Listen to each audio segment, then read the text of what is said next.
સાદા ના હોય પંજાબી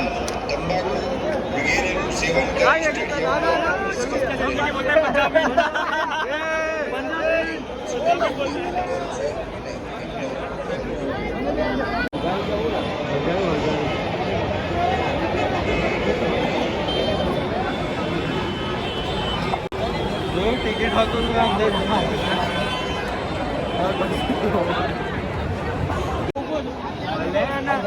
इंडिया के वीडियो में बोल दे कि आरसीबी जीते इज्जत थी बस इज्जत झूठो नहीं बोलो આરસીબી જીતવાની છે આરસીબી ને આરસીબી જીતવાની તું કહી એટલે અમારે પથ્થરની લકીર હું હવે શું કહું હું શું કહું ચોકો મારવાનો યા નહીં મારવાનો ચોકો 80% અત્યારે કઈ ના હું અહીંયા જોઈ લો પેલા અહીંયા જો આ ચોકો કોહલી બોલતે इसको नहीं शॉट बोलते इसको